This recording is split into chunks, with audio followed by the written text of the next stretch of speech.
A valid contract would contain the following elements: offer and acceptance, consideration, capacity, and legality. However, there are a bunch of ways to get out of a contract. Some of these include failure of an element, mistake, innocent misrepresentation, negligent misrepresentation, fraud, duress, undue influence, an adhesion contract, an unconscionable contract, and failure of a condition, performance, breach, and an agreement of parties. In this video, we will demonstrate each of these methods so you know how to get out of a contract.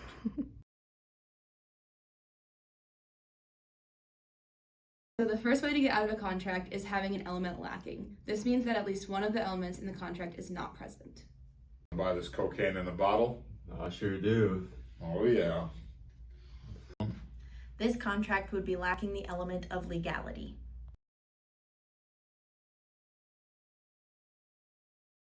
Another thing that can cancel a contract is a mistake. This mistake specifically has to be a gross clerical error if it's a unilateral mistake, or it can be a mutual mistake of fact if it is bilateral.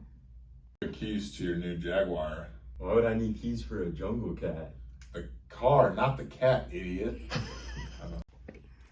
This is an example of a mutual mistake because Sean thought he was selling a car and Soren thought he was receiving a jungle cat, so the contract is canceled.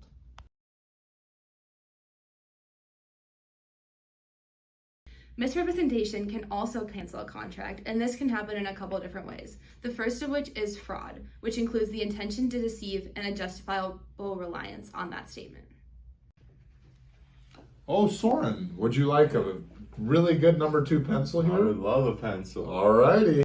In this case, the seller sold Soren a broken pencil and Soren was expecting a fully working pencil to be sold to him.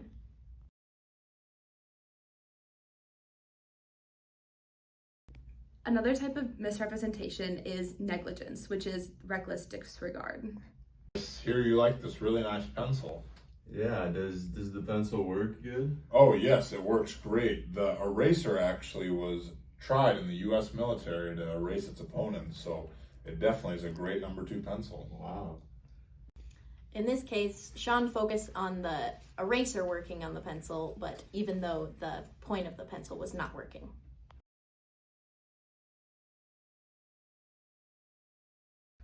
The next couple situations are examples of what happens when a decision can't really be considered your own, starting with undue influence, which has to do with diminished capacity. Okay. Hello, old man Weeg. I'm your doctor, Dr. Acharya. Do you promise, since I've been taking such good care of you, and you promised me this if I made you healthy, that you'd give me all of your life savings? Is that still on the table? Yes. Okay. Alrighty. This is an example of undue influence because Sean was in a position of trust and Soren was in a vulnerable position.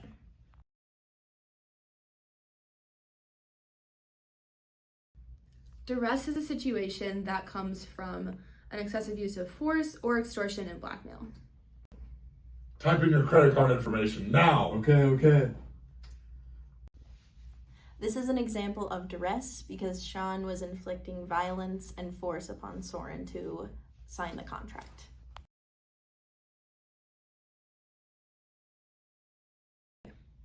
Adhesion contracts can be considered unfair because they are at a take it or leave it basis. You can sign this lease to live in this house, but there's no pets allowed. But my pet cat Maurice, she's pregnant. I don't know what to do with her. Can she please live in the house? Nope, we're done. This is an example of an adhesion contract because it is on a take it or leave it basis.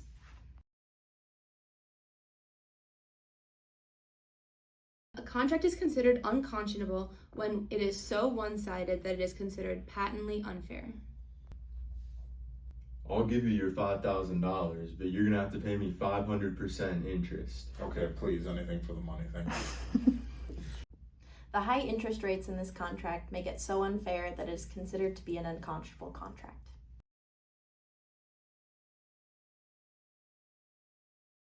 The best way to get out of a contract, though, is to just do it. The contract says on May 15th at 7:30 p.m. that we have to high five.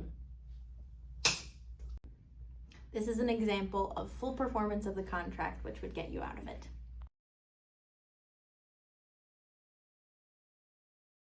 Sometimes there are conditions that have to be met in order for a contract to happen. I'll buy your house, but only if I sell my house first. Sure. In this case, if his house doesn't sell, then the contract would be canceled.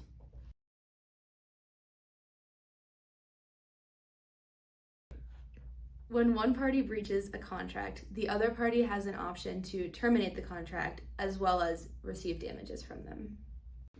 Hey man, I was supposed to throw a super cool, awesome pool party, and you didn't finish building my pool in time. All our guys are already caught up in other jobs.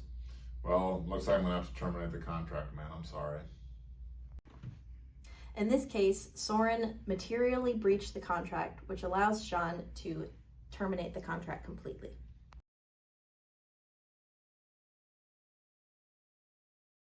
Another way to break the contract is if both parties mutually agree before it happens, which is mutual rescission. You know, man, we signed that one contract to build the world's largest Ferris wheel, but I don't really want to do it. I was thinking the same thing. Want to build a roller coaster instead? Yes, sir. This is an example of mutual rescission because both parties ultimately decided that they did not want the contract.